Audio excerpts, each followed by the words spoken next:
introducción a la resolución de conflictos y lo hemos desarrollado desde la perspectiva del coaching, ¿vale? El coaching es una disciplina que lo que hace es trabajar en un proceso transformativo. Uy, ¿vamos de nuevo? Vale, ahí está.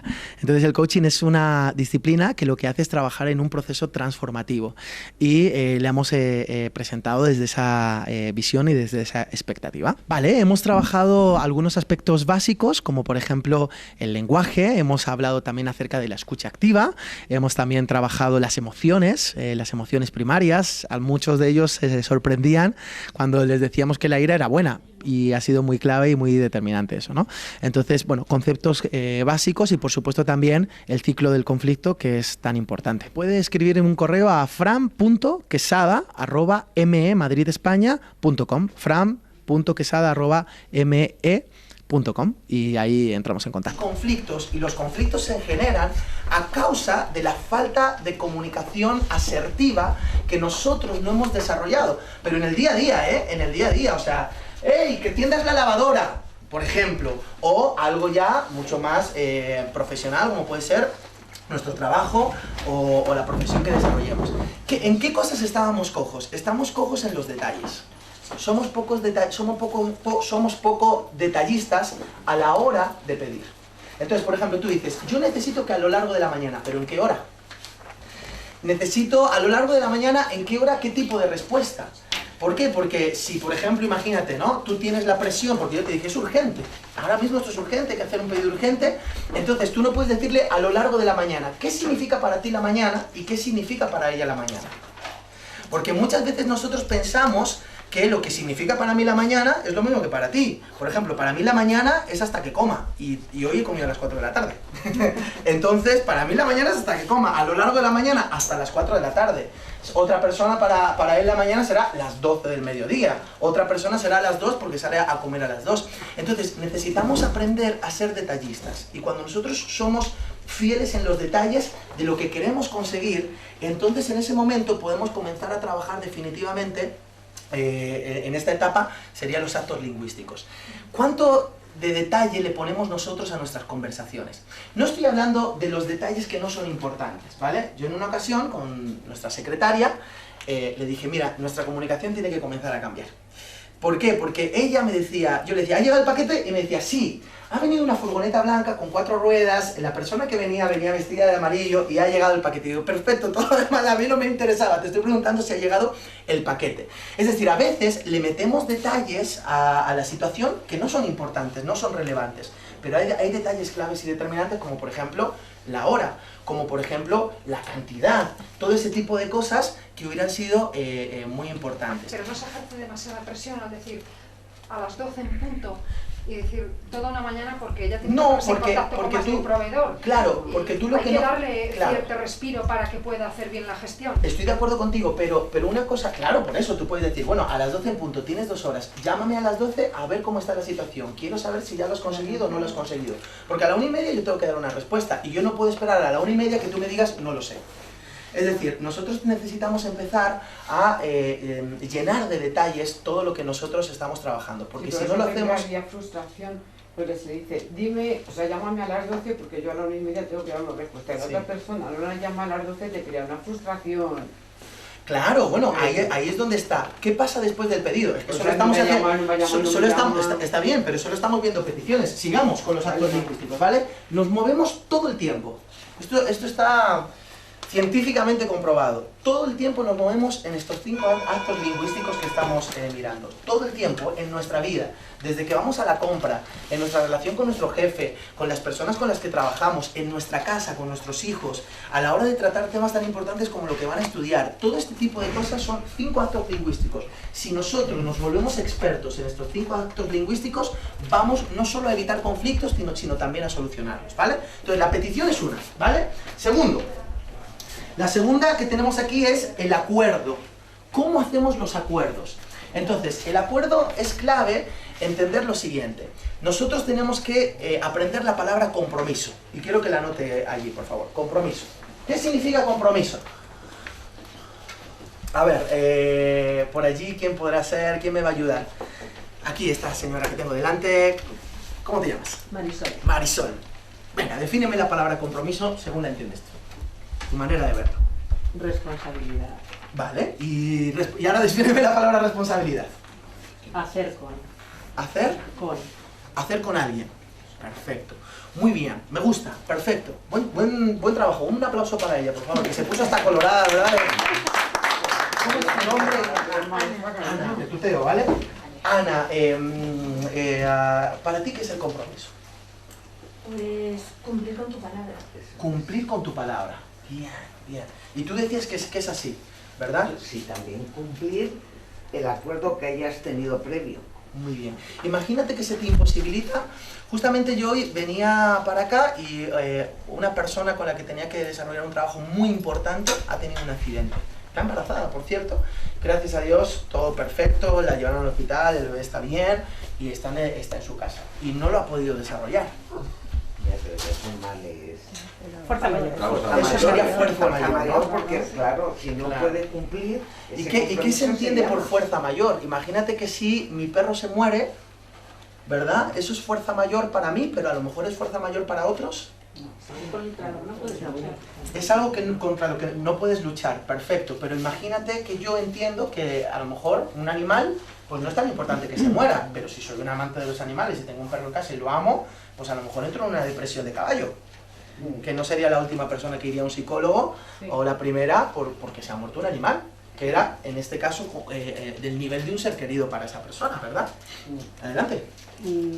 Yo no lo veo así. ¿Tú no lo ves así? Muy No, bien. porque para mí, bueno, entiendo que la fuerza mayor es algo tan importante que te impide como persona realizar un acto al que te has comprometido. Okay. Pero propiamente como persona. Si se ha muerto el animal, pues bueno, es una pena, efectivamente, me da mucha pena, pero eso a mí como persona, en ese mismo momento, no me tiene que impedir, como por ejemplo, sí te puede impedir un fallecimiento de un familiar. Perfecto. Que tú, quiero decir que para mí no es eso fuerza mayor, o sea, eso lógicamente es una causa que te puede motivar a encontrarte mal para hacer un compromiso. Te he entendido perfectamente, perdona que te corte, que como Sí, vamos cortitos sí. de tiempo, pero te he entendido perfectamente. ¿Alguien cree que es diferente lo del tema del animal, que piensa que es diferente que... Lo de fuerza mayor considero que es algo imprevisible. Entonces luego, según la escala de valores de cada uno, Sí. no podemos tener la misma escala. Por ejemplo, el ejemplo que es muy gráfico es de perro. Para ti se te muere el perro y es que te puede dar algo y para ti no entiendes que sea un tema de fuerza mayor. Entonces siempre en los compromisos hay que dejar un margen porque los valores de las personas y la cultura tenemos que ser muy respetuosos y no pretender que pasen por nuestro baremo. Es decir, a mí que se te muera el perro me queda fresco. Entonces, no. Tengo que entender que para ti en ese momento tengo que justificar. Perfecto, mirad lo que estamos viendo, ¿verdad? ¿Querías Quiere decir que por aportar eso algo? ahí está la ley que regula los casos de imposibilidad sobrevenida y Claro. te dice y que regulan esa relación que si es... Claro, bueno, lo que queremos es... te está diciendo Pero entre grupos de iguales que no se aplica la ley, entre Claro, amigos, entre no sé tenéis qué, razón, lo que no queremos aplicas de la alguna ley. otra manera es evitar tener que ir a la ley y que podamos nosotros, ¿verdad?, desarrollarlo buenamente, ¿no? Ahora, qué interesante esto. Compromiso, anotad esto. Compromiso es una declaración en el lenguaje, anotad esto por favor. Compromiso es una declaración en el lenguaje que sostengo con acciones. Una declaración en el lenguaje que sostengo con acciones. Eso es compromiso. ¿Cómo estás? ¿Bien? Bien. Bueno, me alegro. Compromiso es una declaración en el lenguaje que sostengo con acciones. Esto es clave, ¿vale? ¿Por qué? Porque muchos de nosotros hacemos esos compromisos, pero luego a la hora de la hora no los cumplimos. No cumplimos con nuestra palabra, ¿vale? Pero a veces, por esa escala de valores que decía... ¿tu nombre? Milana, por esa escala de valores que decía Milana, a veces, de repente, por lo que sea, yo le doy valor a algo y entonces no puedo llevarlo a cabo. Entonces ahí es cuando nosotros tenemos que aprender a reconocer que hemos fallado en el compromiso, ¿verdad? Y entonces eso también puede ser un reacuerdo. Anotad allí, por favor, reacuerdo. Y esto es clave, porque cuando nosotros aprendemos a hacer esos reacuerdos, entonces, estamos ahí, ¿no? Hacer esos reacuerdos, no, pero van a pasar ahora. Hacer esos reacuerdos, entonces podemos dar la oportunidad de subsanar, pedir perdón, ¿verdad? Y subsanar lo que no hemos podido hacer, definitivamente, ¿vale? Entonces, esto es muy importante. Hemos hablado también de la escucha, aquí está la escucha, el reconocer, ¿verdad? Y por último, el ofrecer. Quiero avanzar un poquito más para que nos dé tiempo. Me gustaría que definamos la palabra responsabilidad, que lo ha hecho también Marisol. Trabajar con, ¿verdad? Hacer con, dijiste, muy bien. A ver, ¿quién me presta un boli? ¿Quién me puede prestar un boli? Muy amable, gracias. Ok, este es tu boli, ¿no? Lo rompí, perdón.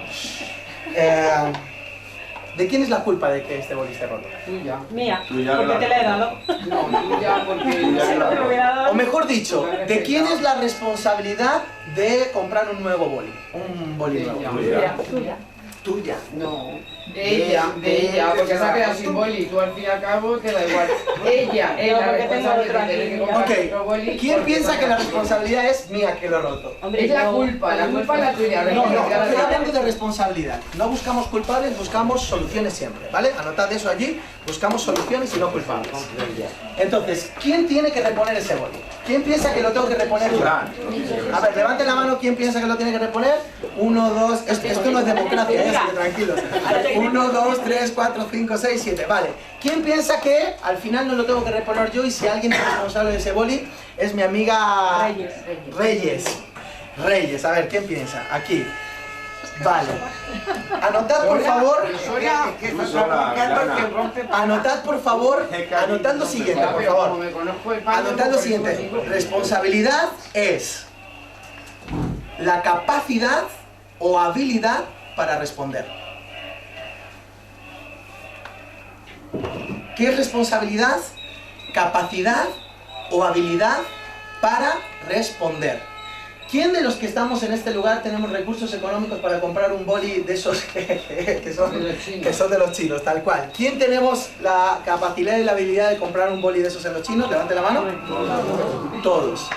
Todos nosotros somos responsables.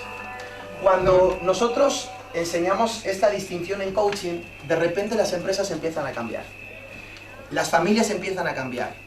Las personas empiezan a cambiar. Porque la responsabilidad no es carga o culpa. La responsabilidad es habilidad para responder. Entonces, ¿qué pasa? Que si yo estoy en una empresa donde de repente no me toca, yo no soy de mantenimiento y no me toca apagar las luces. Mi labor es meter datos en un Excel y me marcho, ¿verdad? Pero sé que las luces están encendidas, pero no me toca, ¿verdad? Me voy y lo dejo allí. Entonces la factura de la luz sube en la empresa, pero a mí no me importa. Pero cuando yo entiendo que responsabilidad es la habilidad para responder, entonces yo digo, yo tengo la habilidad en mi tiempo, en mi espacio, en mi compromiso de llegar y hacer así, clic. Sí, tengo esa capacidad, esa habilidad.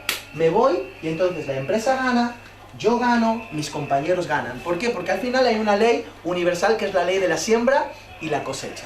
Y lo que nosotros sembramos, antes o después, lo vamos a cosechar, ¿verdad? Entonces es muy importante aprender esta habilidad. Así que, damas y caballeros, ¿cómo es? Milana. Damas y caballeros, señoras y señores, todos nosotros somos responsables de ese boli, así que después al finalizar hacemos la colecta para comprar el boli entre todos, ¿vale? Bueno, seguimos adelante porque tenemos algunas cosas importantes.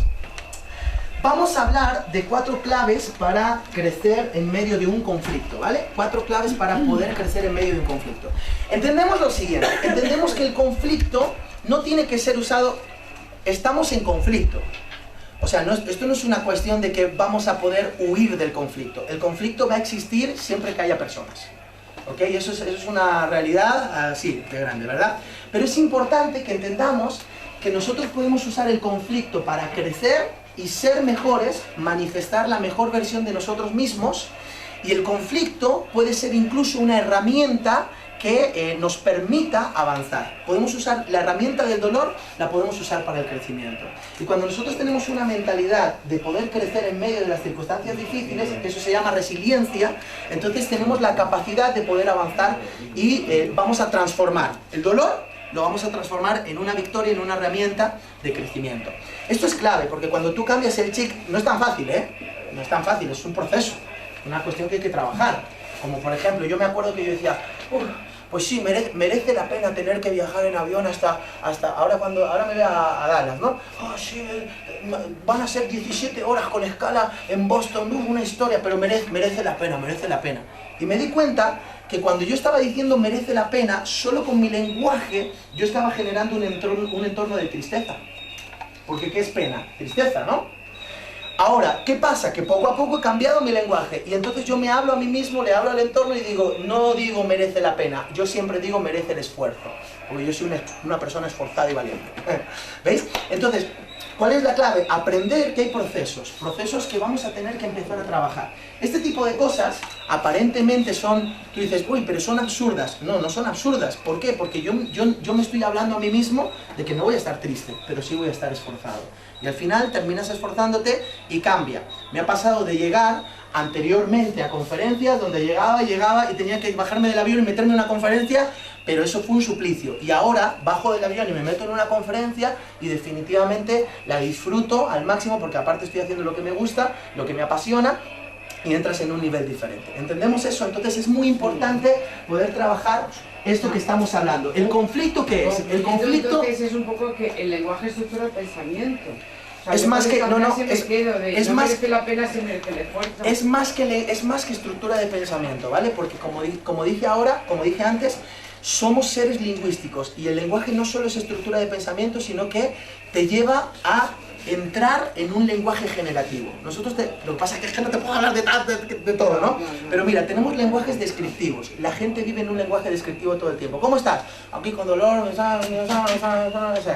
pero podemos estar así o podemos estar en un lenguaje generativo. Es decir, comenzar a diseñar futuro, a construir el futuro, a encontrarnos y a construir, edificar aquello que queremos encontrarnos. Pero me salgo del tema y no puedo, ¿vale? Así que es más que estructura de pensamiento. No tienes que pedir perdón por algo que es maravilloso y a mí me apasiona. ¿Vale? Ok, eso es, conflicto. ¿El conflicto es algo bueno o es algo malo entonces? Usted, que no ha hablado todavía, quiero escucharla. Yo creo que es bueno. Es bueno, genial. Es decir, el conflicto, si lo sabemos gestionar, puede ser un desastre, ¿vale? Porque de allí hay divorcios, padres que no le hablan a los hijos, personas que pierden su trabajo sin tener por qué, porque le ha dado un aire al jefe y al final le echa, pero definitivamente si lo sabemos gestionar, puede ser definitivamente una herramienta de victoria para nosotros, que es clave y determinante. Y para eso vamos a ver 4 cosas claves. Perdón si me veis un poquito acelerado, ¿vale? Pero yo tenía que dar una sesión en 1 hora y media y estoy intentándolo dar en 1 hora. ¿Está sirviendo de algo? ¿Sí? ¿De verdad? De muchísimo. ¿De verdad me lo dices? ¿De verdad? Totalmente. Vale, entonces ya con esto estoy feliz. Bueno, lo primero que vamos a ver es el punto ciego y vamos a hablar de las emociones, ¿vale? Las emociones son claves y determinantes porque están dentro de nosotros y hacen que las emociones son el motor de nuestra vida, ¿vale? Entonces nuestras emociones nos determinan. Cuando tú tienes el día cruzado, no importa que, no sé, que te den 1 millón de euros, te lo digo de corazón, que si tienes el día cruzado estás fundido.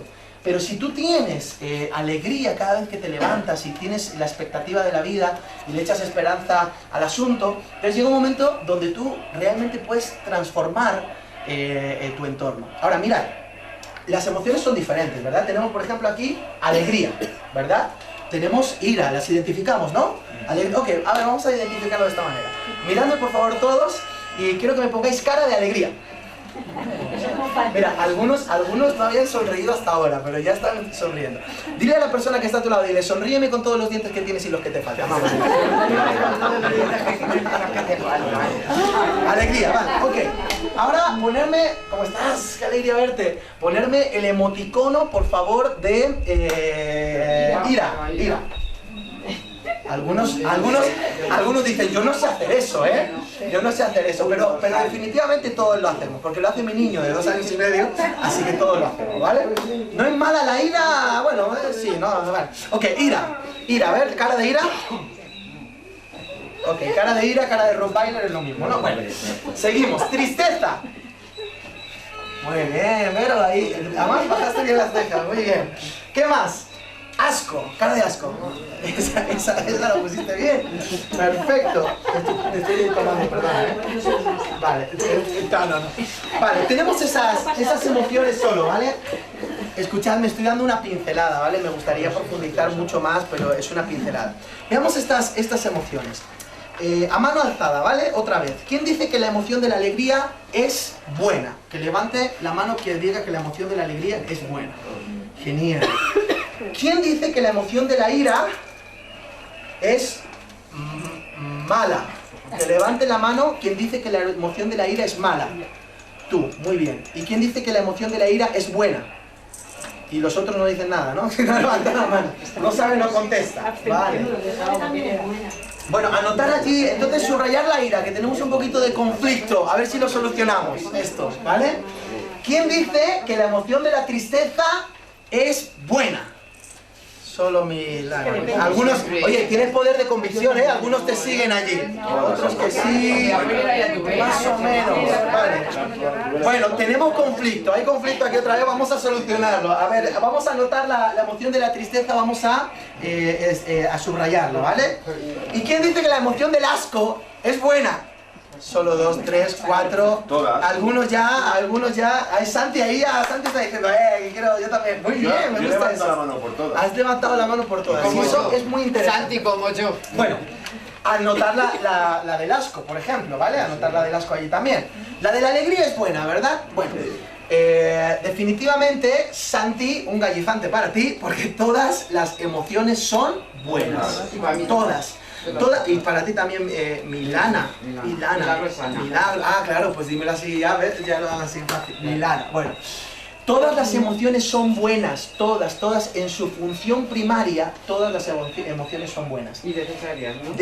Necesarias, pero absolutamente son buenas, o sea, son buenas y son necesarias.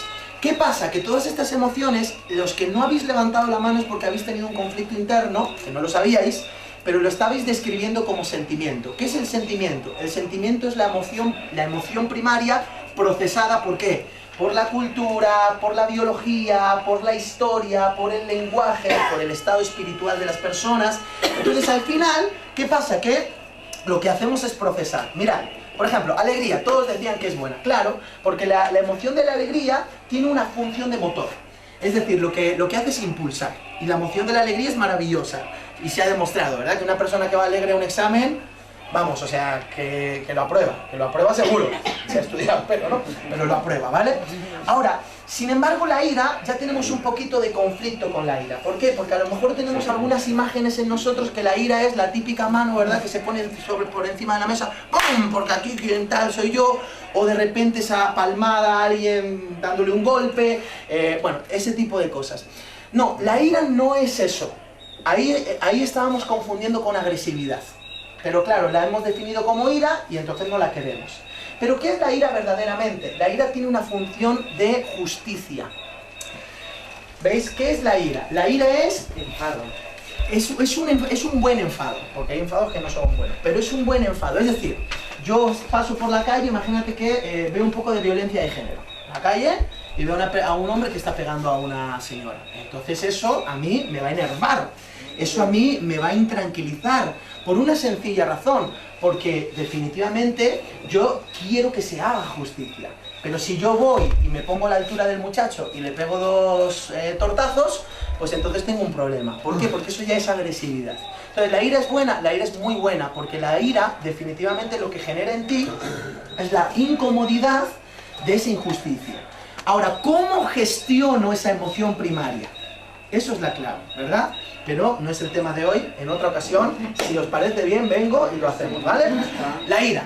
La segunda que teníamos conflicto era la tristeza. Claro, la tristeza, emoción primaria, si lo llevamos en una emoción que ha sido procesada a sentimiento por la cultura, historia, biología, etc., al sentimiento de, por ejemplo, la depresión, claro que es mala. A una persona que se ve imposibilitada o incapaz de ir a una entrevista de trabajo porque lleva 5 años en paro y porque piensa que no le van a coger porque no está en el mercado laboral y está depresivo por eso, eso es malo. Pero la tristeza como tal no tiene una función reflexiva. Anotad eso allí, por favor. La tristeza tiene una función reflexiva.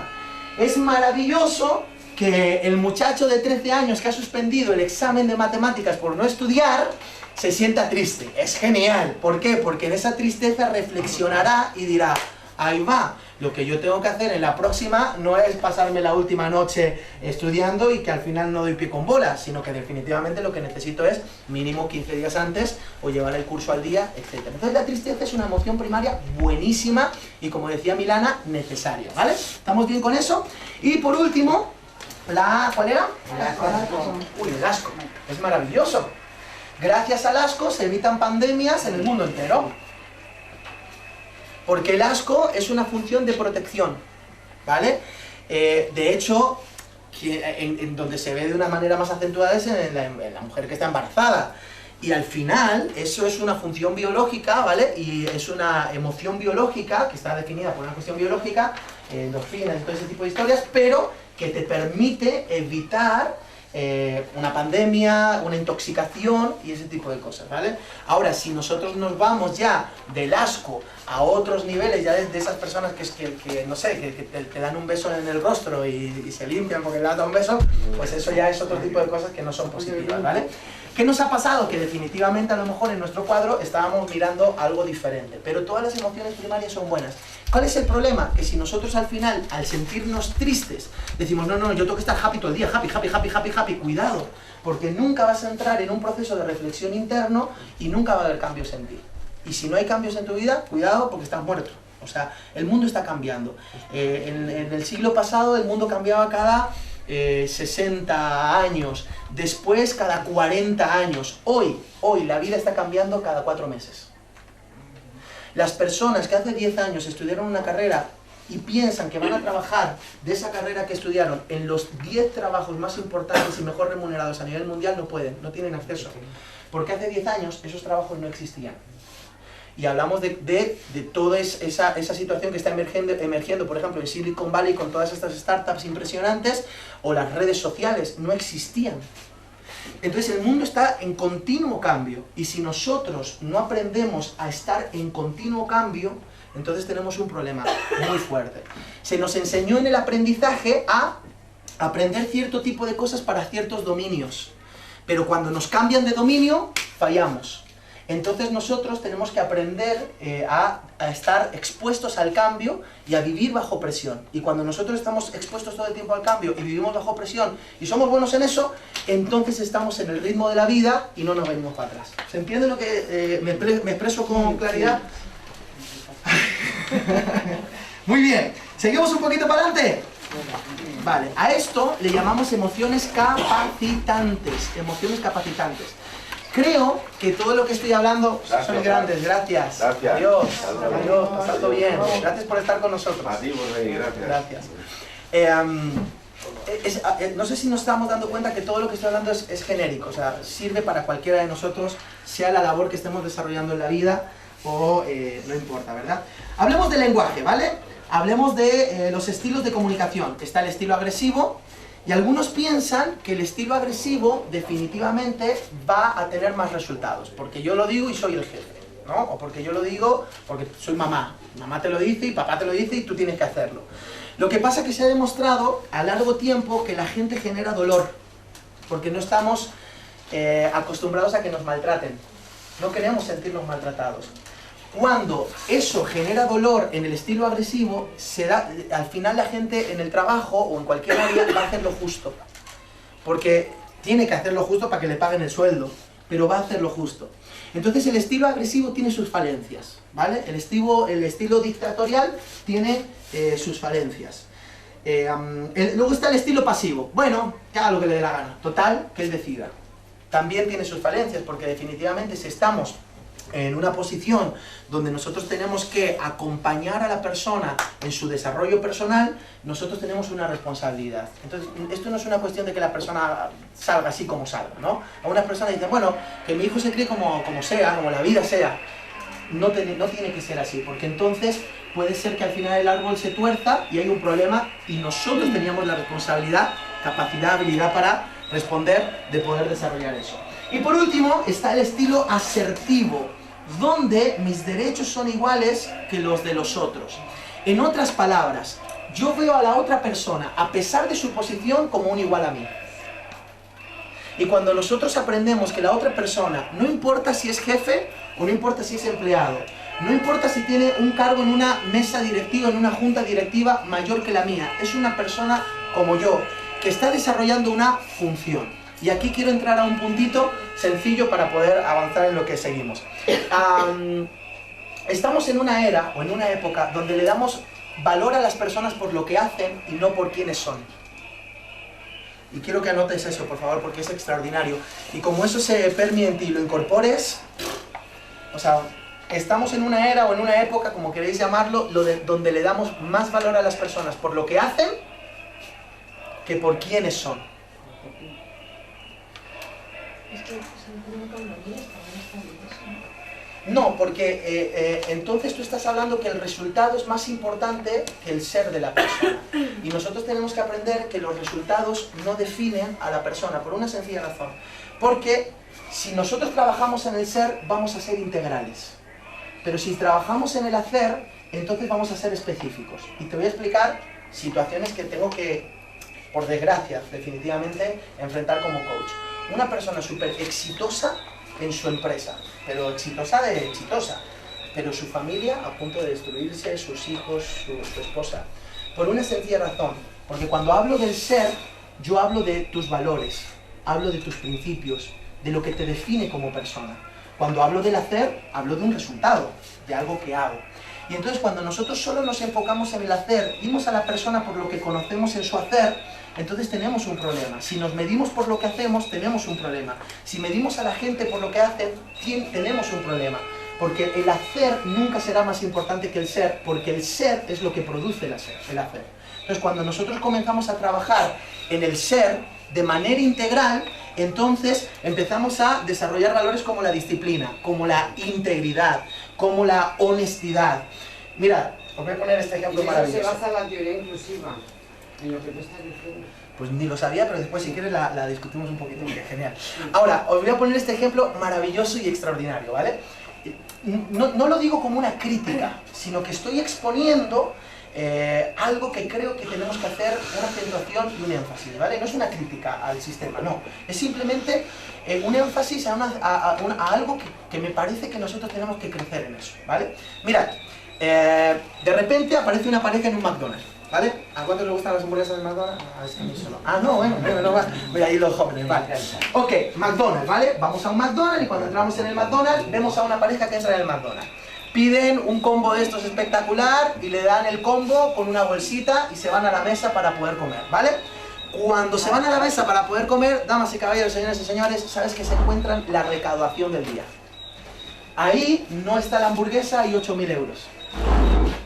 El hombre, el que está allí con la muchacha, le dice, mira, ¿sabes qué? Esto, vámonos, me imagino que lo pensó seguro. Esto hay que entregarlo. Y va a la dependienta y le entrega, le dice, mira, me parece que te has equivocado. La mujer dice, esto no puede ser, es impresionante, tenemos que llamar a la televisión de Leganés para que venga, esto es una locura. Y entonces vienen al McDonald's de ahí de Parque Sur, y entonces llega todo, y él le dice, no, ni se te ocurra, me marcho corriendo. ¿Pero cómo puede ser? No, me marcho corriendo. ¿Pero cómo puede ser? No, me marcho corriendo. ¿Y por qué? Porque la mujer con la que voy no es mi esposa. Era una persona honesta, pero no era una persona íntegra. ¿Ves? Entonces, necesitamos ir a la integridad. No estoy hablando de perfección, estoy hablando de disposición al cambio. Porque perfectos, nadie, ¿vale? Pero estoy hablando de disposición al cambio. Nos hemos quedado un poco plof todos aquí, ¿no? Ahí ya hemos hecho quiebre. Tienes que hacer una declaración de quiebre conmigo luego, ¿eh? Bueno, muy bien. ¿Qué tal vamos por ahí al final? Pero el hacer es fruto del ser. Claro, pero el hacer hace a la persona, o sea, quiero decir, el hacer describe a la persona. O sea, no siempre. Porque una persona, por ejemplo, que hace mucho, que da mucho, claro, desde luego, desde mi punto de vista, merece más la pena como persona que otro ser que a lo mejor no lo hace. Sí, como el caso que has comentado de la luz. La persona que es responsable y apaga la luz está haciendo, pero el que se va y no está haciendo. Bueno, mira, fíjate lo que te digo. No estoy diciendo que el hacer es malo. Lo que estoy diciendo es que nosotros no podemos valorar a la persona, o sea, el fundamento de mi visión sobre otra persona no solo puede ser por el hacer. porque necesitamos trabajar en el ser. Ahora, una persona que no hace nada, entonces hay que trabajar todavía mucho más en el ser que esa persona que hace. O sea, no lo estoy negando, ¿me explico? Estamos de acuerdo. Lo que estoy diciendo es que tenemos que ir un poquito más allá. O sea, tenemos que ver en el ser de la persona y tenemos que trabajar en el ser de la persona. No solo en el ser de la persona, en nosotros mismos, en nuestro ser. Porque mira, cuando cambiamos nuestra manera de ver, cuando cambiamos nuestra manera de ser y cambiamos nuestra manera de relacionarnos, entonces cambiamos nuestra manera de lograrlo. ¿Vale? Eso es una matriz básica dentro del coaching. Es decir, tú vienes y me dices, mira, ¿sabes qué? Quiero tener, Fran, una sesión contigo, tal. Yo te digo, bueno, una sesión no te daré jamás, te daré un proceso de 3 meses mínimo, donde vamos a trabajar seriamente. Ahora, es que lo que quiero es... ¿a qué te dedicas? Abogada. Soy abogada, genial. Bueno, pues yo lo que quiero es que mi bufete de abogados crezca. Genial, vamos a sentarnos, vamos a revisar tu visión, vamos a ver si tu misión y tu visión están correctas y vamos a trabajar con respecto a eso. Pero yo voy a trabajar en ti estas claves. Tu manera de ver, tu manera de ser y tu manera de relacionarte. Porque si tú transformas y eres una persona que comienzas a crecer en esas 3 áreas de tu vida, entonces tu manera de lograrlo va a cambiar. ¿Qué es lo hermoso de esto? Que te daré herramientas, que es aquí donde voy, herramientas del ser, donde si tú mañana, porque tu vida no está definida por tu función, tu vida está definida por quién eres. Eso es lo que le pasa a personas que a veces pierden el trabajo y piensan que pierden la vida, ¿verdad? Entonces tu vida no está definida por tu función o tu labor, tu vida está definida por quién eres. Mañana dices, me he cansado de la abogacía como tal, y mañana me quiero ir a hacer carrera, no sé, a Naciones Unidas, y voy a estar por allí, no sé, en Suiza, por ejemplo, en el edificio de allí de Suiza, y vamos a trabajar no sé qué. Vale, genial. Las herramientas que yo te habré dado te servirán también para ese logro. O sea, no se trata simplemente de que yo te ayude en el hacer específico, sino que te dé herramientas para poder hacer en cualquier dominio de la vida, en cualquier ambiente o aspecto de la vida que puedas trabajarlo. ¿Me estoy explicando? Sí, perfectamente. Gracias a Dios. Es importante, ¿no? Bueno, vale, pues entonces, la suposición no es una herramienta lingüística. ¿Qué pensáis de esta frase? A ver, alguien que no haya hablado por allí. Laura, al lado tuyo había una persona maravillosa que saludé antes. ¿Cómo te llamas? ¿Yo? Sí. Me llamo Federico. Federico. Defíneme esa frase si eres tan amable. ¿Cuál? La suposición, ahí al final de tu material, la suposición no es una herramienta lingüística. Suposición no es una herramienta lingüística. Defíneme suposición, ¿qué entiendes tú por suposición? Quiero que me lo definas tú. Quiero saber qué es lo que tú piensas. Ajá. Que Muy bien. es imaginar, suponer, ¿no? La suposición, suponer. Algo. Suponer, ¿no? ¿Qué entiendes por suponer? La suposición, hombre, como está estructurada la frase, lo que yo entiendo es que la suposición no es una herramienta lingüística, sino que es un pensamiento. Perfecto. Si la suposición no es una herramienta lingüística y nosotros somos seres lingüísticos, entonces la suposición no la podemos usar para poder relacionarnos. ¿Qué nos pasa habitualmente? Que cuando una de las cosas que pasa en el conflicto, lo típico que ocurre es, no, es que yo suponía que tú sabías que tenías que llegar a las 2 de la tarde. No, es que yo suponía que cuando ibas, ya sabes la situación del caramelo y no sé qué, me ibas a enviar el mail, y yo lo suponía. La suposición no es una herramienta lingüística y nosotros tenemos que aprender a no usar esa herramienta, porque no existe. Entonces la otra persona te dice, sí, tú suponías, pero no me habías dicho absolutamente nada, ¿no? La típica situación que ocurre entre la esposa y el esposo, que yo por lo menos sí la he vivido, entonces que mi esposa me mira con la mirada y entonces me ha dado un discurso. Y yo soy muy simple, soy más simple que el mecanismo chupete. Entonces yo le digo a mi esposa, cariño, ¿qué me has querido decir? Y ella te dice, ¿pero todavía no te has enterado después de 11 años casado? Pues la verdad es que todavía no, de verdad. Yo sé que a lo mejor tú piensas que nos amamos más porque a lo mejor te entienda más con la mirada, pero yo de verdad, de corazón que te amo muchísimo, a pesar de que a veces no entiendo simplemente con la mirada. En otras palabras, tenemos que aprender a no suponer, ¿vale? Porque cuando nosotros andamos en el ámbito de la suposición, entonces tenemos un problema serio porque la otra persona no va a responder y ahí entramos en conflicto. Bueno, hablando de visión un poquito, necesito a algunos voluntarios. ¿Quién puede ser? Milana, venga, Milana seguro que se presta. Verónica, que madre mía, ella también, vale, ya tengo aquí 3. Venga, seguimos por aquí. ¿Me ayudaríais vosotras que estáis delante? ¿Sí? Sí, es sencillo, ¿eh? Tranquilos que es muy sencillo. Y usted también, si se anima. Vamos aquí, eso es. Bueno, te vas a poner aquí frente a Verónica. Si eres tan amable, ponte aquí. Frente a Reyes, eso es. Ponte aquí, por favor, frente a Ana. Madre mía, pero eso se merece un aplauso al coach. Bueno, voy a pedir que sostengas este libro así, sosténlo así abierto. Muy bien. Ajá, sosténlo así abierto, por favor. Muy bien. Y por último, te tenía que haber dado este a ti. Vale, no. Sosténlo así abierto. ¿Está bien? Muy bien. ¿Os podéis acercar un poquito más? Mi idea es la siguiente, ¿vale? En breve os voy a pedir una descripción de lo que estáis viendo aquí. ¿Vale? Una descripción de lo que estáis viendo, en breve, a las 6. Os las voy a pedir a las 6, ¿vale? Entonces, bueno, lo tenemos, ¿sí? Miradlo porque os voy a quitar el libro. Tampoco os entretengáis mucho en lo que dice, que no pasa nada. Simplemente la descripción del cuadro, ¿vale? No se trata de aprender lo que dice. La descripción del cuadro, ¿está bien? ¿Sí? ¿Más o menos? ¿Os doy un poquito más de tiempo? No lo necesitáis. Muchas gracias, muy amable. Muchas gracias, todos están observando. No es un truco de magia ni nada de eso, ¿eh? Bueno, muy bien. Así estamos, perfecto. A ver, ¿estamos de acuerdo que esta pareja de personas estaban viendo lo mismo o no? No. No estaban viendo lo mismo. Ahora, voy a hacer la pregunta de otra manera. ¿Estaban viendo el mismo elemento? Sí. Perfecto. Muy bien. ¿Estaban viendo el mismo elemento entonces? Sí. ¿Sí? ¿Quién piensa que estaban viendo el mismo elemento? Cada pareja estaba viendo un libro. A ver, levanten la mano todos. Los de la tele también podéis participar, ¿eh? Que ya que estáis aquí, ya ves, coaching ahí para todo. Venga, lo tenemos, ¿no? Muy bien. Venga, entonces, ¿qué, Verónica, así, defíneme el cuadro. ¿Qué es lo que has visto? Lo que he visto son las pastas de un libro. ¿De qué color? De color granate. Granate. La O sea, lo que veías era un color granate, ¿no? Y las letras eran grandes, medianas, pequeñas.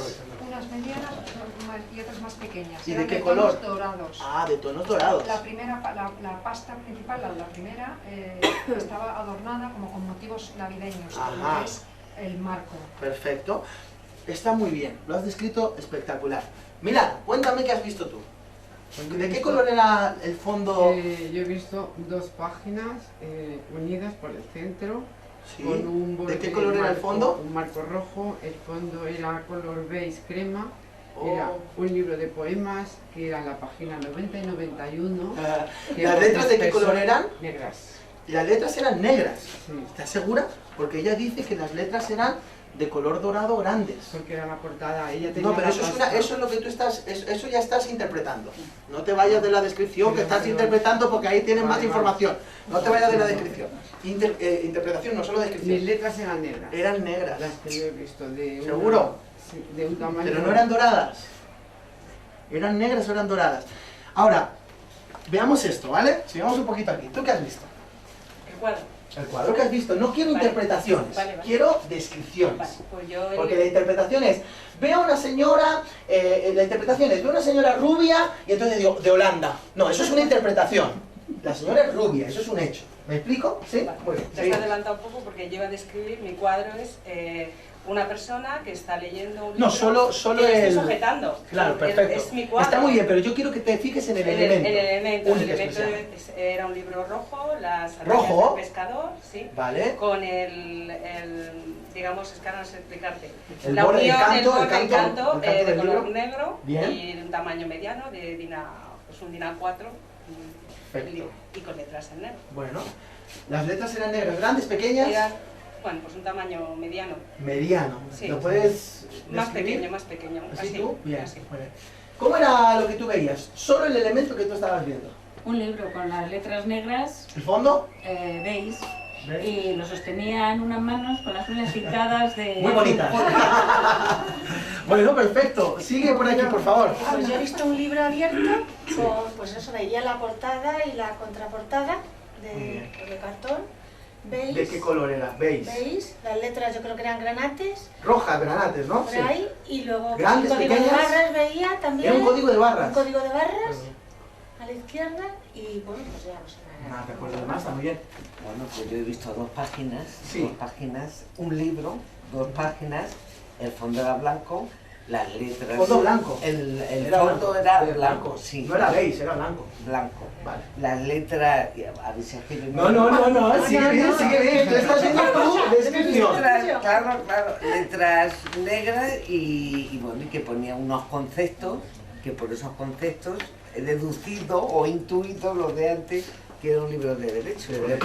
Que por cierto me lo ha prestado Javi y está extraordinario. La Bueno, no solo eso. legitimación, digo, pues eso. Es muy bien. Bueno, señores y señoras, el tema es el siguiente, que este es el mismo elemento para vosotras, pero lo estabais describiendo de manera diferente.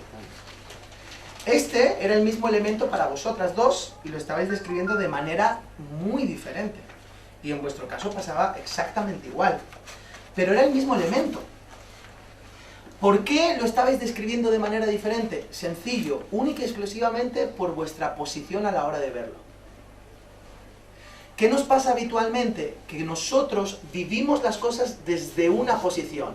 Esa posición determina la cultura, la biología, el lenguaje, lo determina todo el entramado que tenemos dentro de nosotros. A la hora de querer trabajar un mismo hecho y tener una persona diferente a nosotros delante, lo está viendo desde otra posición completamente diferente. Y yo no sé si te ha pasado que has hablado de una misma cosa con alguien, pero parecía que estabas hablando de algo completamente diferente. Y tú decías, yo tengo la verdad, porque yo tengo la verdad, porque estás equivocado, porque no fue en 1967, fue en no sé qué. ¿Ha pasado o no ha pasado? A ver, reconozcamos lo que nos ha pasado alguna vez. A mí yo levanto hasta el pie porque verdad nos ha pasado.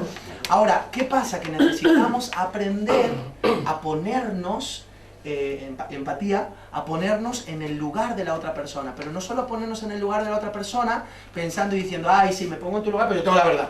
No, tenemos que aprender que todos nosotros tenemos 180 grados de visión y 180 grados de ceguera. Lo que hay detrás de mí no lo veo. Y nosotros tenemos que aprender a expandir nuestra capacidad de acción efectiva. Es decir, necesitamos urgentemente a expandir nuestra visión. Y eso se hace cuando primero tenemos disposición y segundo tenemos escucha. ¿Se entiende? Sí. ¿Sirve lo que estoy diciendo? Sí. Así que la próxima vez que discutas de algo, discute con todo tu derecho, pero piensa que a lo mejor la otra persona está viendo otra cara de la moneda. Y tiene tanta razón como tú. Y a lo mejor la verdad no la tienes tú y la verdad no la tiene él. A lo mejor es la suma de las dos cosas. Quitando, eso sí, las interpretaciones que estamos poniendo. Porque tú ya estás diciendo, eso es un libro que no sé qué, No. Vamos a sacar las interpretaciones. Ella es rubia y holandesa, ¿no? Total. ¡Hacho! ¡Claro! ¿Me explico? ¿Sirve lo que estoy diciendo? ¡Qué alegría! Pueden volver a su sitio, son muy amables. Ya casi estamos terminando, ¿vale? 5 minutitos más y vamos a terminar. Bueno, por último vamos a hablar un poquito acerca de la escucha, ¿vale? Que sería la escucha apreciativa, la escucha selectiva, la escucha discernitiva, analítica, sintetizada, empática y por último la escucha activa. Todas las otras escuchas son muy importantes y son buenas, después si queréis echáis un vistazo al material en casa, pero la más importante es la escucha activa y es en lo último que me quiero centrar, ¿vale? La escucha activa es la capacidad de escuchar desde la otra persona. Vamos a escribir eso, por favor. La capacidad de escuchar desde la otra persona. Entonces, no es yo te interpreto según lo que yo pienso o según mi modelo de interpretación, sino que te interpreto descubriendo qué es lo que tú me quieres decir, cómo me lo quieres decir y con el sentido que me lo quieres decir. Para eso hay que usar una herramienta pedagógica clave y determinante que es la pregunta. Anotad allí, preguntar.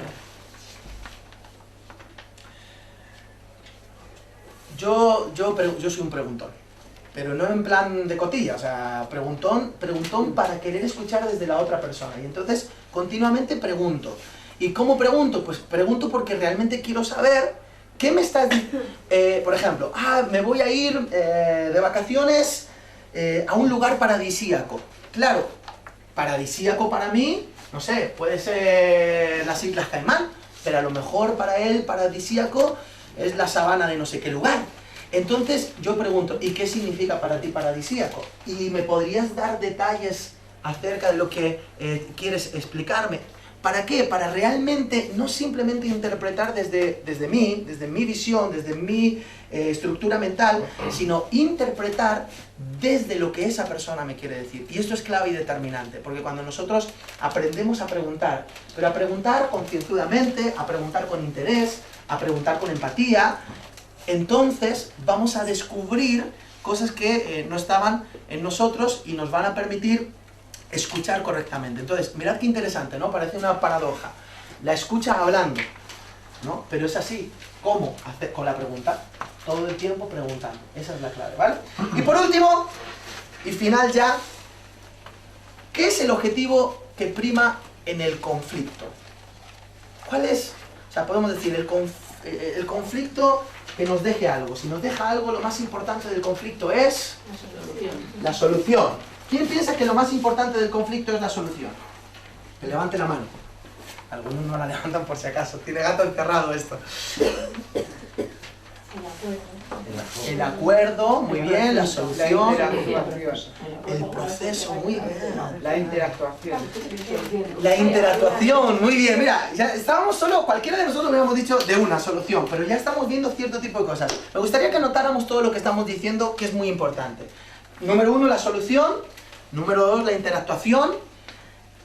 Dijiste tú el proceso, buenísimo. Solución, interactuación, proceso. Aunque no se llegue a un acuerdo. Dijeron por aquí acuerdo, otros dijeron acercar posturas. Anotad, si queréis anotar, porque definitivamente son visiones extraordinarias, ¿eh? Crecimiento también. Crecimiento, creo que alguien lo dijo, no sé. ¿Tú qué dijiste, Reyes? Yo iba a decir entendimiento. Entendimiento, vale, perfecto. Bueno, creo que lo que prima, lo que es más importante en un conflicto, todo lo que habéis dicho es muy importante, me parece que es enriquecimiento para todos nosotros. Pero me parece que necesitamos aprender que dentro de un conflicto es más importante la relación que cualquier situación. Sí, porque cuando nosotros tenemos que tener una escala de valores. Entonces, ¿qué te importa más? ¿Tener la razón? ¿Qué te importa más? ¿Que se solucione la situación? ¿Qué te importa más? Al final aprender del proceso, que está muy bien. Yo digo lo más importante, ¿verdad? ¿O te importa más conservar la relación? Eso son porque cada persona tenemos unas inquietudes y unos... Claro. No siempre interesa lo mismo. Claro, no siempre interesa lo mismo, por eso.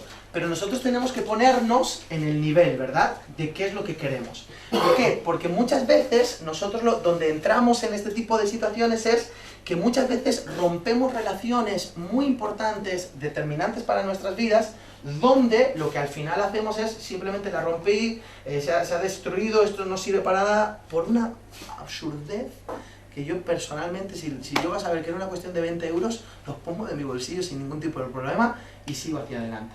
Entonces, lo que prima dentro del conflicto es la relación, ¿ok? Entonces, anotad allí por favor también esa palabra, relación. Algunos ya han hecho deberes ahí, súper. Relación, muy bien. Lógico, visiones. Visiones hay muchas y no siempre va a ser la misma visión y no tenemos por qué estar de acuerdo y está súper, ¿vale? Porque creo que eso es maravilloso, cuando aprendemos a respetar al otro a pesar de que no estemos de acuerdo. Pero quería traerte también esta visión diferente o esta mirada acerca del conflicto, porque curiosamente ninguno lo dijisteis, ¿no? Todos dijimos cosas diferentes y estábamos más centrados a lo mejor en otras cosas, pero ninguno estábamos centrados en la verdadera relación. Por ejemplo, ¿no? Dentro del conflicto, pues bueno, pues a lo mejor me interesa más mi matrimonio que el hecho que tal, o me interesa más la relación con mi hijo, con mi hija, o en este caso con mi jefe, ¿veis? Y quería traeros una mirada diferente y una visión diferente a lo que muchas veces tenemos. Muy bien, vamos a terminar ya con un ejercicio. A ver, preguntas hasta aquí, de lo que hemos hablado, alguna pregunta que se haya suscitado en el momento que no lo hayamos hablado. Yo quería simplemente comentar respecto al tema del conflicto. pienso que verdaderamente el éxito en la resolución de ese conflicto está en que las dos partes se sientan ganadores, sientan que han vencido los dos. Eso es. Ahí se llegará a un buen arreglo y no se romperá jamás, yo creo. Perfecto, sí. Y yo creo que tú tienes toda la razón y necesitamos aprender justamente a eso, a ganar. Porque tenemos dentro de nosotros el modelo ganar-perder o perder-ganar, y creo que hay un modelo donde es ganar-ganar. Aunque no significa que dentro de ese modelo no haya pérdidas. Porque para ganar a veces hay que perder, ¿vale? Pero tú lo has descrito muy bien, porque has dicho sientan. O sea, a lo mejor ha perdido, pero eso he perdido, porque en toda decisión se pierde y se gana. En toda decisión se pierde y se gana. He perdido, pero he ganado en esto, que es 1000 veces más importante en mi escala de valores, ¿verdad?, que lo otro. Claro, muy bien, muy buen comentario, muchas gracias. Claro, pero eso se obtiene solamente a través de la mediación. Claro. Porque cuando el conflicto se resuelve en los tribunales, que es mi parte, ¿vale? Bueno, entiendo, yo sí, contemplo sí. las dos. He trabajado en el ICAM, yo contemplo las dos. Lo conozco. Yo contemplo las dos, sí. Pero claro, el ganar solamente lo puedes obtener en una mediación cuando se llega a la mediación.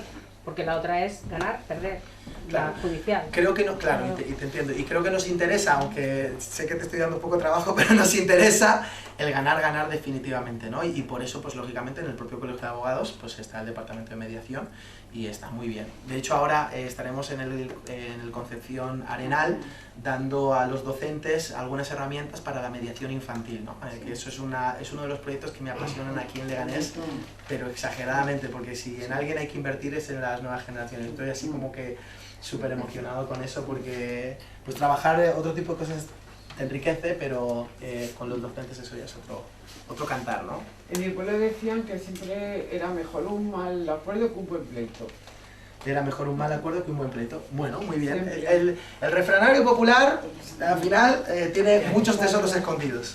A mí me llama la atención la no mención al lenguaje no verbal en el conflicto.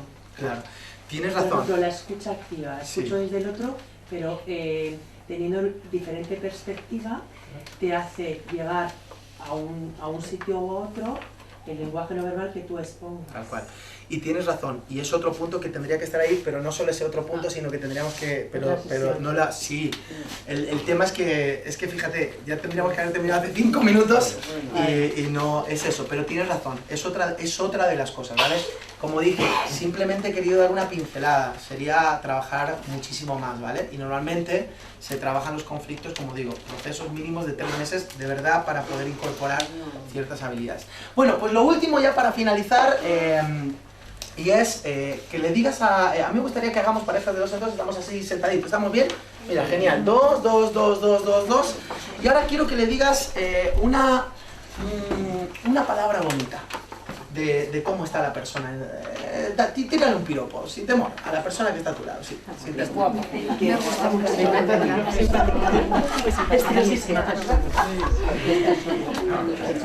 bien. Ahora, mira qué bonito. Ahora a la persona que está a tu lado, dile algo triste. Esto se acaba, qué pena. Yo quería más. Bueno, se hace tarde.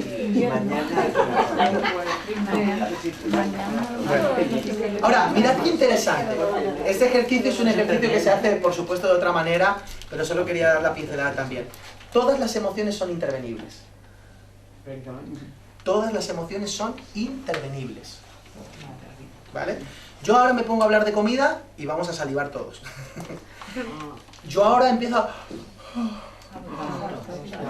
a bostezar y se contagia. Y yo comienzo a hacer a cierto tipo de... Mira, ya tenemos un bostezado, ya se le pone... La propia Milana se puso a bostezar. Por una sencilla razón, porque todas las emociones son intervenibles. ¿Qué nos pasa a veces? Que pensamos que nuestro estado anímico es algo que nos da el día. Nos lo entrega el día, ¿no? Y el día dice, bueno, hoy te ha tocado estar triste, así que te aguantas, ¿no? Hoy te ha tocado no sé qué, te aguantas, hoy no sé qué, te aguantas.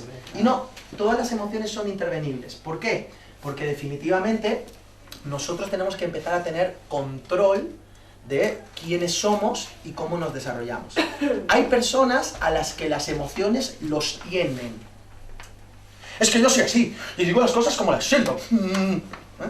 Y hay otras personas que tienen emociones. ¿Entiendes?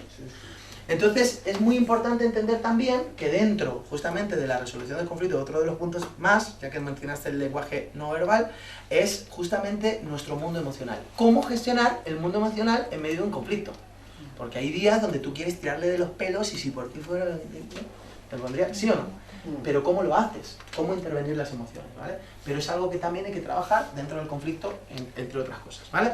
Bueno, yo ya termino, simplemente... Se ha sabido muy ¿sí? poco, yo me he quedado con la gana de preguntarte sobre que la autoridad que da el conocimiento y todas esas cosas. Yo venía preparada. La próxima sesión. La próxima sesión, claro que sí. Ayer habían levantado la mano. Quería hacerte una pregunta. Federico, ¿verdad? Sí, Federico, sí.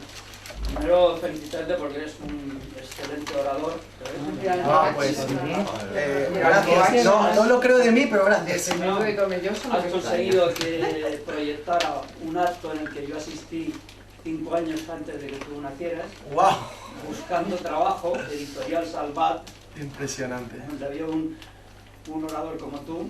¡Wow! Mira. Y luego me queda en el principio de tu excelente intervención en la que nos has dicho que el coaching es una disciplina profesional y yo me preguntaba encuadrada en qué área. Y luego yo he entendido que la función principal de esa disciplina profesional, que es el coaching, era diseñar, mediante un proceso de transformación, diseñar el futuro. Y yo me preguntaba esas dos cosas.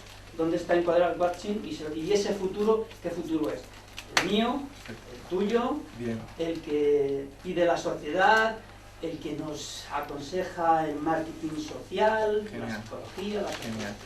Bueno, genial, y te agradezco que me hagas esas preguntas porque así puedo abundar un poquito más en esta disciplina que no es tan conocida todavía en España y Europa, pero que está en desarrollo. La primera pregunta que decías, estoy centrado en la segunda. La primera pregunta es... Repítemela. ¿Cuál estás centrado? Es la primera pregunta, has hecho 2 preguntas, ¿no? Sí. La primera. Coaching. Eso. Es disciplina profesional, ¿dónde está encuadrada? En el desarrollo personal, ¿vale? Está encuadrada en el desarrollo personal como tal. ¿Qué es un coach? La palabra coach es, la traducción en español sería entrenador, ¿vale? Pero lo que hace... Sí. Sí, es decir, psicólogos, ahí lo llevas. Psiquiatras, ahí lo llevas. Permíteme que nos expresemos así, de esta forma. No, coloquialmente, claro, sin ningún tipo de problema. Te lo agradezco. Sí, claro que sí. Palabras. Bueno, pero... coaching. Vale. Por ello he leído por ahí que están muy cabreados los... No sé si lo mantenemos esta conversación luego, que es una cosa... No me importa, de verdad, no me importa. Lo entiendo. Es una manera práctica de poder desarrollar ciertas cosas que la psicología desarrolla, pero no todas ellas, ¿vale? Porque, por ejemplo, dentro del coaching nosotros tenemos, uno de los desarrollos es la técnica de la co-creatividad, ¿vale? Que es justamente eso que se desarrolla, el tema del diseño del futuro que te estoy explicando. Entonces, está dentro, y lo podemos encuadrar perfectamente dentro de lo que sería el desarrollo personal. O sea, nosotros, cuando vemos una patología en una persona, o discernimos que es una patología en una persona, no la tratamos, ¿vale? Nosotros tenemos un código ético. En mi caso, como coach profesional, estoy avalado por la FICOP, que es la Federation International Coaching, en inglés no sé, Federación Internacional de Coaches Ontológicos Profesionales, ¿vale? Y la FCI, que es la Federación Internacional de Coaches, ¿vale? Esas dos que de alguna otra manera engloban el coaching a nivel internacional, es donde está encuadrado. Si es eso lo que tú me estás preguntando, ¿vale? O sea, claro, yo lo entiendo como el amparo legal, ¿vale? De eso, vale, porque tú me dices, ¿en qué encuadro eso? Pues en desarrollo personal, ¿vale? Pero si tú hablas del amparo legal, el amparo legal es justamente eso. Un coach mínimo necesita estudiar 2 años para poder desarrollar, coach profesional. Hoy cualquiera se llama coach y están haciendo cualquier tipo de cosas que no te puedes imaginar. ¿Cuál es el problema de esto? Que definitivamente, como no está todavía así tan visto, pues la gente tiene como estas reticencias, ¿vale? Ahora, si tú, por ejemplo, miras a Patricia Ramírez, que es una de las personas que yo admiro y que sigo en sus redes sociales y que aparte me compro todos sus libros y aprendo de ella es psicóloga, ¿vale? Sale en televisión española y tiene su tal. Pero vas a observar que ella también ha convalidado sus estudios y ha tenido que cursar mínimo 1 año más para poder hacer profesional de coaching, y hoy es coach también, ¿vale? Entonces, es una disciplina profesional que está avalada por la FICOP y que, como te digo, necesitas mínimo 2 años de estudio para poder eso, y luego necesitas horas de vuelo. Y esas horas de vuelo son prácticas que serían otros 2 añitos más para poderlos trabajar. Luego a partir de ahí tienes coach junior, tienes coach profesional y por último tienes coach, master coach, que necesitan horas y horas revisadas, en este caso por la FICOP, de que se está haciendo un buen trabajo, ¿vale? Entonces, yo creo que ahí ya estoy respondiendo a lo tuyo. Diseñar futuro. Diseñar futuro tiene que ver con la persona, con el ser de la persona y con la visión y la misión de la persona. Mucha gente a día de hoy tiene un problema, y es que está esperando llegar el viernes para respirar, porque el trabajo en el que está, por ejemplo, no les gusta, ¿vale? Entonces, nosotros una de las cosas que hacemos es acompañar a la persona para alcanzar su visión de vida, no la visión de la sociedad, no la visión personal de un coach, por supuesto, porque además una de las cosas que el coach no hace es ni aconsejarle a la persona, ni decirle qué debería hacer, ni por último poner su opinión personal, ¿vale? Yo hoy estoy en una formación y es diferente, ¿vale? Es una formación como tal, pero con el coachee, ¿vale? Con la persona con la que trabajamos, nosotros jamás vamos a intervenir desde, aunque aparentemente lo veamos claro, nosotros lo que queremos es que la persona se descubra a sí misma y la persona sea consciente de lo que tiene que generar. Entonces es una parte práctica. Psicología es psicología. Cuando nosotros vemos una patología o una necesidad, nosotros enviamos a las personas a sus desarrollos, pero el coach es algo que no tiene que ver única y exclusivamente con psicología. El otro día me decía una persona, no, un psicólogo puede ser coach y un coach no puede ser psicólogo. Y le digo, estás muy equivocado, por una sencilla razón, porque son dos cosas que, aunque van de la mano y están encuadradas, tú puedes decir, ¿psiquiatra y psicólogo es lo mismo? No es lo mismo, ¿vale? Entonces, psiquiatra, psicólogo y coach no es lo mismo. De todas maneras, esto que te estoy diciendo yo aquí no es lo importante, porque la vida va a correr. Y en los próximos 10, 20, 30, 50 años, entonces, pues probablemente a lo mejor no se tendrá ni que hacer esta pregunta y a lo mejor lo que habrá salido será otra disciplina diferente y entonces se equiparará la psicología, la psiquiatría, el coaching con esa disciplina y así va a ser, ¿no? Entonces, bueno, yo lo que sí sé es que tengo una vocación de ayudar a la gente, eso es lo que queremos hacer, trabajarlo, por eso estoy aquí, con mucho cariño, de verdad, y espero que sobre todo nos vayamos de aquí habiendo aprendido algo que nos sirva, aunque sea esta noche, en nuestras relaciones interpersonales. ¿Vale? Espero haber respondido tu pregunta. Gracias.